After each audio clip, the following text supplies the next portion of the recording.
Napakalaking camper truck ang nakakuha ng atensyon ko.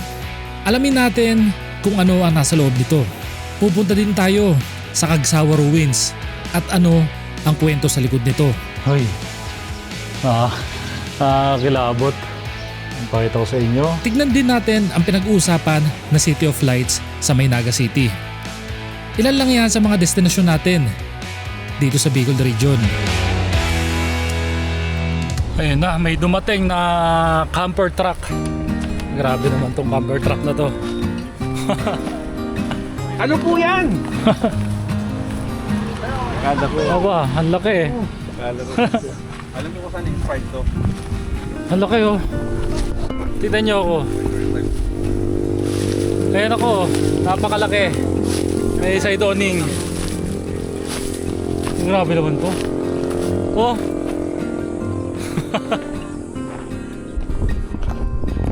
Mamaya, kakausapin natin yung may-ari. At syempre, papasukin natin yung loob ng camper truck. May second floor to. Grabe naman. Ito na, pinutulan na yung sanga ng kawayan para makapasok yung camper truck. Malayo na, Gar. Ay sir, anong pangalan niyo po ulit sir? Doon po. Neil po, Neil. Thank you po. Kasi nga, naghahanap nga ako sabi ng mga kasabay. Maglulupo. Sama na po kayo ngayon. Oo nga, sana. Kaso bukas may pasok na. Dapat, pero kung 1 week at Nung bakasyon pa, no? Sunod, sir, sunod ka. Siyempre, ba't tayo na step in? Uy, ang ganda. Ito po sir, may mga sariling supply kayo no, ng tubig na. Mga ilang... I have one barrel and a half na water. Tapos sir, naka-aircon na rin, no? Oh yeah, that's the air. Ito po. It's a Dometic aircon. Dometic aircon. American American brand. Kompleto na kayo dito, no sir, no? refrigerator. Ref, exhaust. Ano ba tawag dyan? Sorry. French wheel po para dito. Okay. Okay. At yung microwave. Microwave. Yung TV. May TV na rin, no sir? Ito yung dishwasher. Dishwashing machine. Talagang pwede nang tumira dito ng ilang buwan. Ito yung washing machine ko. Ito po. Okay. And this is my solar system. Dalawang malaking battery. That's 5,000 watts na inverter. 5,000 watts na inverter. Ilang watt hour po yung battery nyo na nakalagay dito? Bali yung 7.2 kilowatt po ang isa. So 14.4 something yun. So it can run for kasi ngayon galing na ako sa beach. Ngayon fully charged na naman because of yung wind turbine saka yung solar po. Ito po yung Uy, ang ganda. May heater, may CR ni sir. Grabe naman. Ang ganda. Sulit na sulit, no? Bali may hot and cold shower din. Ang galing. Sir, sure ako, maraming magtatanong. Alam niya na yung tanong ko. Bawal sabihin. Bawal sabihin. Bawal. Grabe. Ang ganda. Dito ka lang. Ano? Tara! Alis na tayo! Ito yung mga extra tires niya. Tapos lagay ng gasolina. Ito hindi ko alam kung ano to eh. Ewan ko kung para saan to. Recovery board. Yung panghilan niya 17,500 yung winch. Grabe to. Parang ito yung nakikita ko sa ibang bansa, yung food truck, yung mga nagtitinda ng burger, mga ice coffee. Grabe itong truck na to. Camper truck. Pang ano na to eh, pang endgame na to eh. Tapos yung solar niya sa taas ay 900 watts plus yung wind turbine.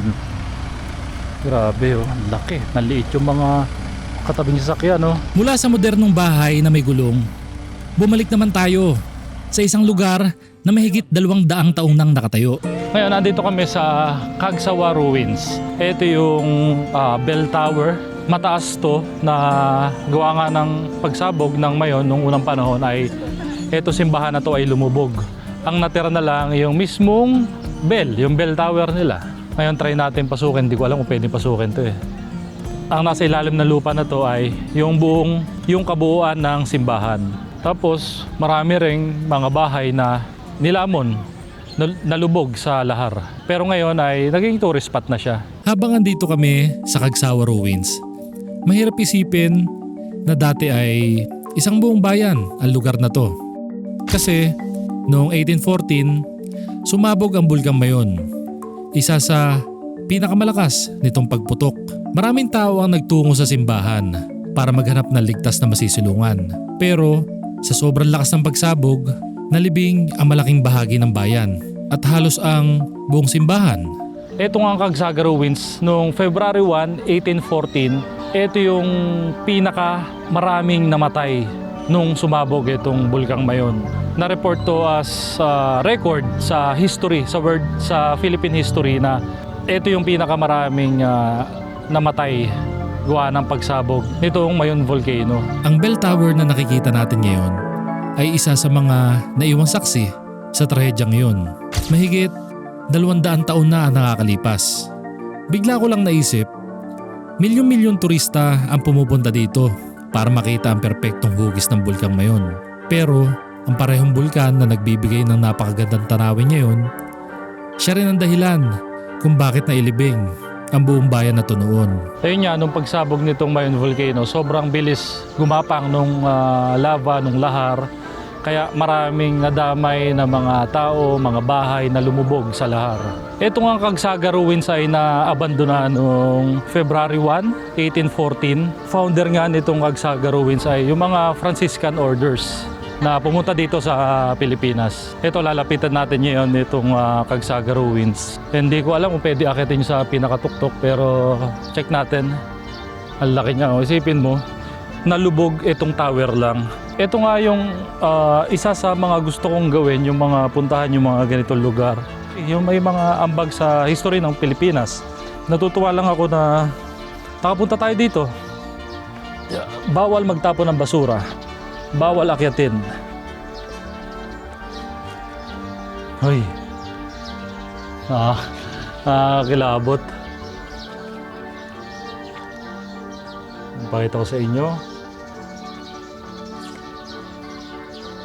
Ito yung loob.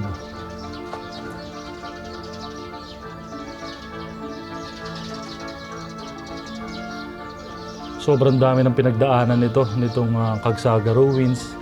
Bagyo, lindol, tapos inatake nga ng mga pirata. ART, Abals Blinkers, may nakalagay eh. Ito naman, pakita ko yung taas. Ayan siya. So ayun, libutin pa natin to para mapakita ko sa inyo. Dito meron pang parang nasirang, hindi ko alam, pero check natin mamaya to. Ikutin muna natin tong Kagsaga Ruins. Grabe. Okay, bawal pasukin. Gusto ko sanang akyatin, kaso bawal pasukin. Nakasarado yung gate. Ang taas niya, oh. Tapos dito, ayun nga, naging tourist spot na tong lugar na to.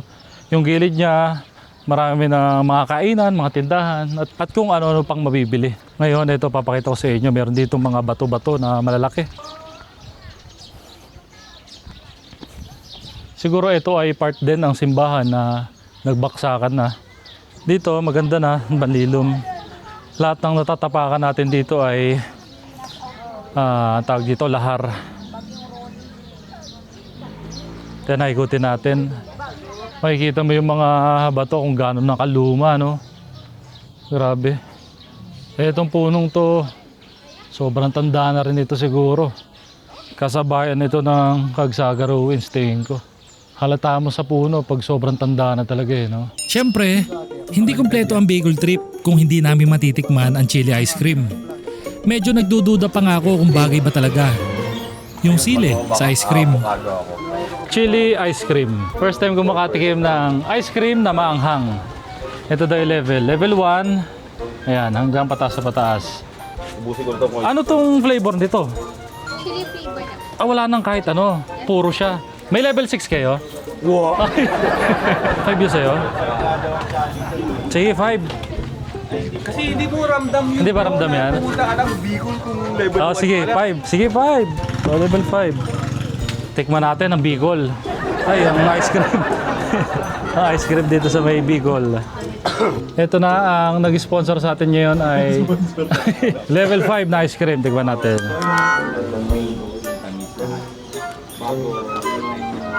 Maanghang. Tikman mo yung sa akin, tikman mo. Ano ba yan? Level 5. Unti lang. Unti lang. Gano'n lang, kurot lang. Kurot lang. Ayoko, wala akong tubig. Hindi maanghang. Ito ang maanghang na. Hindi maanghang. Kaya ako kinakain ito, malamig lang eh. Maanghang to. Pwede mo balit. Pagsapit ng gabi, dumiretso naman kami sa night market. Isa ito sa mga lugar na gusto namin puntahan habang nandito kami sa Bicol. Let's go!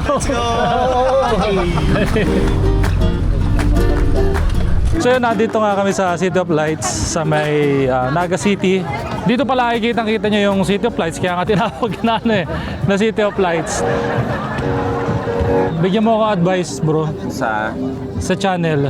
Tungkol may food, Ang dami na paiba na may food vlogger, may moto vlogger, may camping content. dapat may connect natin sa ano mo, sa genre mo. Alam mo bro, ang mga spirits.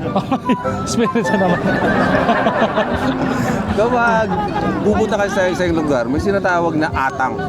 Atang? Atang. Na kapag kakain ka sa isang lugar, hindi muna ikaw ang susubo. Sino mo nasusubo? Magbibigay ka ng unang pagkain mo, ibibigay mo sa kalikasan. Magtatabi ka, ilalagay mo sa lupa. Anong, atang ang tawag Atang ang doon. tawag doon. Tapos sa kakakain. Sige. Ilang piraso, ilang hotdog ang ilalagay? Ilan yan? 4. 4. Parang natira sa akin. Pagkatapos namin kumain, ay dito na nagsimula ang isa na namang masayang pagkakataon. Wag nyo na. At syempre, hindi pwedeng hindi ilalabas ang mga talento. People say that I'm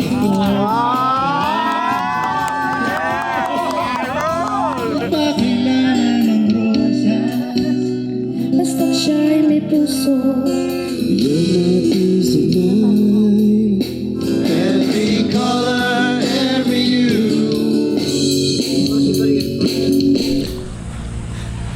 Good morning.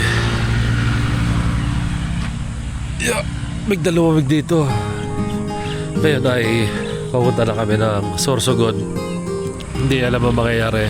Wala pa kami spot, maghanap pa kami. Magiging random ang lahat ngayong araw na to. Ayun, sana makarating kami doon na safe. Kaya lang, mag-aayos lang muna kami para makalis na. Bago tayo pumunta sa isang lugar na dinadayo sa Sorsogon, singit ko lang muna ang power source na ginagamit ko kapag walang kuryente sa lugar na pinupuntahan namin. Ngayon, dito mahalaga ang power station pero ang dala natin ngayon ay watt cycle. May mga part dito na walang kuryente kaya magagamit natin ito. Ngayon, ipapakita ko sa inyo, kakabitan natin ng inverter na 2,000 watts. Ito. Yung content ko nung nakaraan, sabi ko, abangan nyo ko sa gagamitin ko. Hindi ko na isama yung video kasi sa pagmamadali siguro. Pero ngayon, ipapakita ko sa inyo. Ito nga, mabalik tayo. Bumili ako ng 2,000 watts na inverter. Pure sine wave inverter. Ito nga pala ay 4,019 watt hour. Tapos 12 volts, 314 amperes. At meron siyang 200 amperes na BMS. Battery Management System. Ayun yung protection niya sa battery niya. So wag na natin patagalin, simple lang na may setup to. Maganda to sa car camping kasi sobrang laki niya, 4,019 watt hour.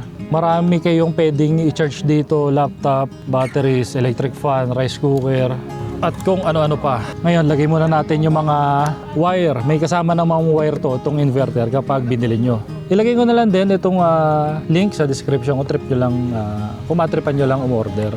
Tapos meron tayong discount code para magkaroon kayo ng discount. Gamitin nyo lang yung code na ilalagay ko dito sa screen.